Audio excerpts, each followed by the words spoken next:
During the war, my parents, who were citizens, were non-citizen aliens. And so I always thought that was amusing because we associate aliens with being ET or something from outer space or Martians. And so for me, it was always sort of this joke, you know, that, and then when they did Men in Black, that was so funny to me. It was totally funny to me because I really related to the monsters in the show.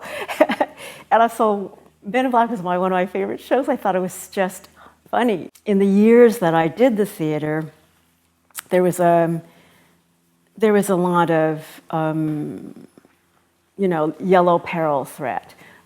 Well, it rose again because Japan was such an economic power. And, well, there was a young Chinese man who was killed, I believe in Detroit, by 2 Detroit steelworkers who felt that they had lost their jobs because of Asians. But he was Chinese, and he was getting married, and they bashed him in the head and killed him. So more recently, what has raised its head were the Olympics in China. And I saw, the huge display in the opening and closing of the Olympics in China in 08. And I thought, well, okay, the Chinese are trying to show who they are and their power. But there was always 1,008. They counted all of these actors, and they were doing Tai Chi, or they were doing drums, and sort of this massive production was also very eerie to see. And I really wondered what the public was thinking about that. This was sort of a nationalistic and threatening thing, as much as it was beautiful. And then, of course, there are these predictions that the Chinese economy will supersede the Western economy. And then I thought, well, what will happen then? And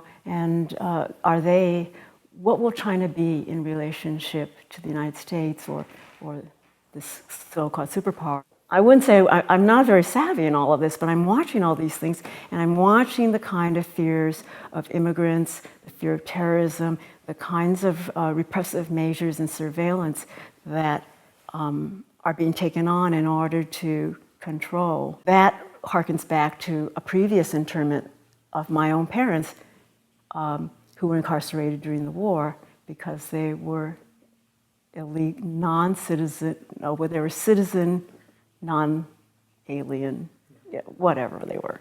Yeah. And they were incarcerated, and precisely because they were Japanese.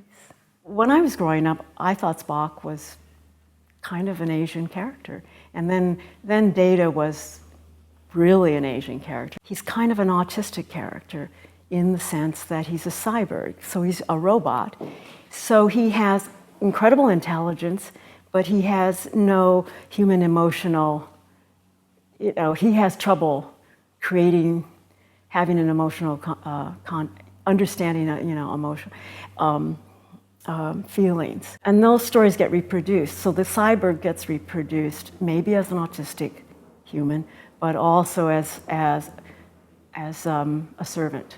When you move to Cloud Atlas, then the cyborgs are Korean or they're Asian women.